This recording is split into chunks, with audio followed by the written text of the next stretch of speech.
If you own or have owned a 1970s era Mercedes-Benz, you probably recognize this. This is a collapsed driver's seat. Not too comfortable. Now this is leather, so it's held up quite well as far as the fabric, but look at what's gone in underneath here. You know, you're thinking, well, that's a problem with the padding. Another thing, along with these collapsed seats you'll find in these 70s era Mercedes, is a unique chemical smell. I mean, it just hangs in the car, and it's almost impossible to get rid of. So these two things, collapsed seats and strong chemical smell in these old cars, go hand in hand. Let me show you why. If you look under the front seats or you pull the seat out, this is what you'll usually see, is all this old fiber. And if you pick some up and smell it, you'll say, wow, it doesn't smell very good. And a lot of people will call that horsehair. It's not horsehair. It's actually a natural fiber from a plant. And this is probably one of the reasons why it deteriorates so badly. And when you pull the padding off the seat spring, this is what you will usually find. This is coconut fiber. And I think the combination of age, organic fiber, and the glue that was used causes this stuff to just come apart. And we often call this shredded wheat in the trade. So how do you fix that? That's a big challenge. And if you think I'm kidding about the smell, just take a good close whiff of this after you pull it off the seat. When you finally pull the seat covers off, this is what you'll probably see. And it isn't very pretty. And you're probably thinking, how in the world am I going to get this fixed? If you look here, you've got very rusty springs, so you can imagine what that's going to do to how firm they are. And then if you look here, you can see that the driver's seat is collapsed even more than the passenger seat. Now, if you send this into an upholstery shop, just your normal upholstery shop, I have to warn you, it's not going to come back looking original. And that's what I want. I want these seats repaired so they look like real nice seats from a 50-year-old car.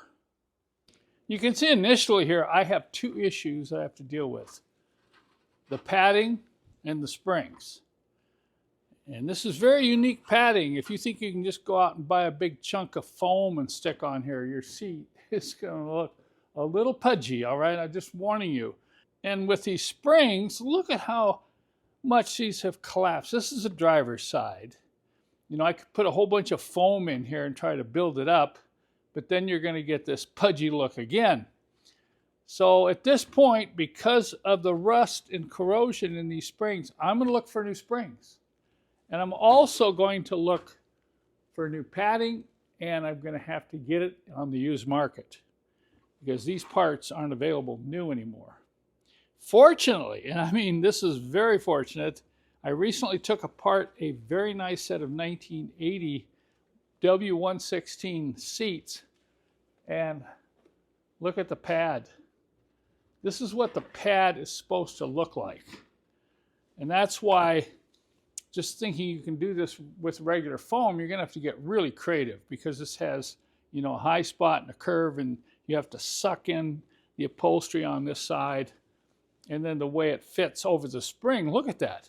Well, this is in excellent condition.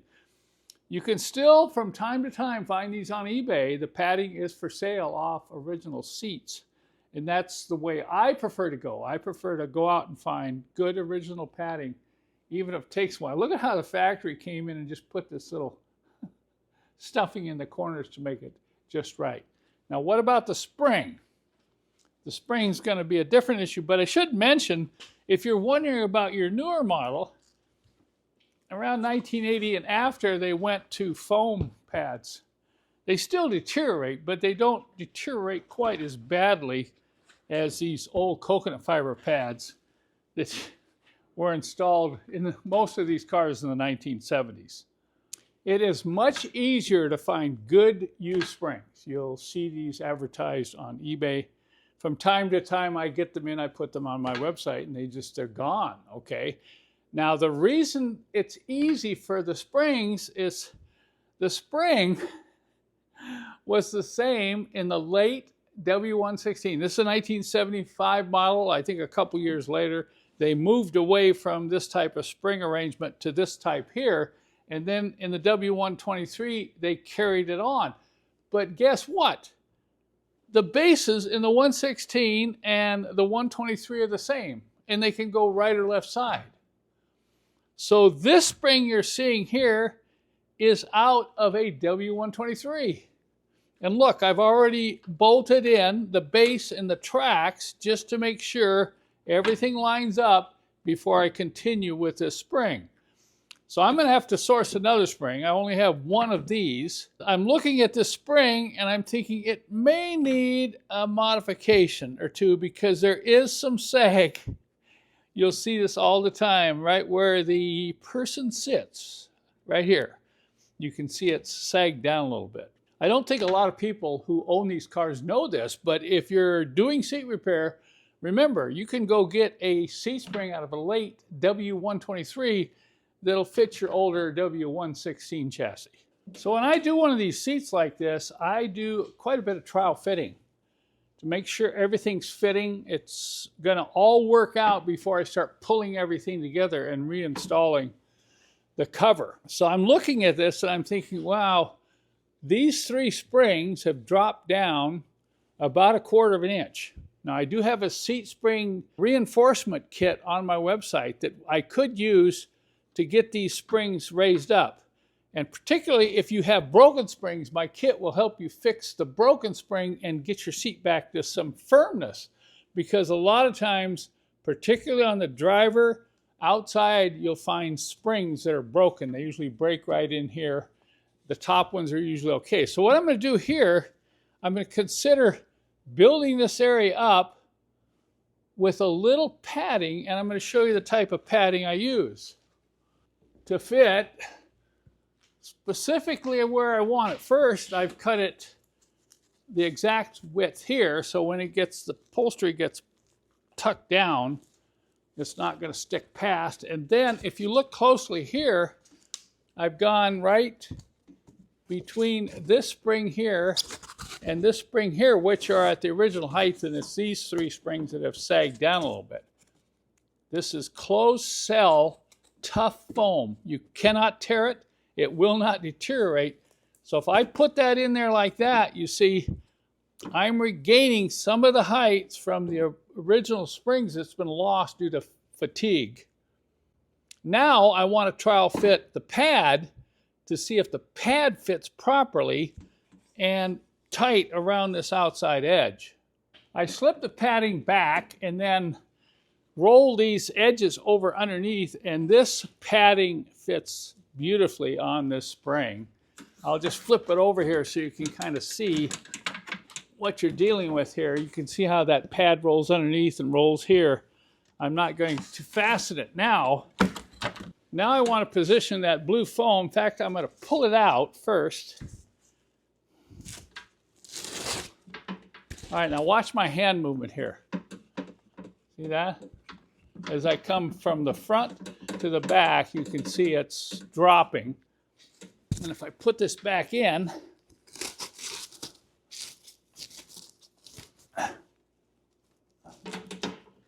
now watch the difference.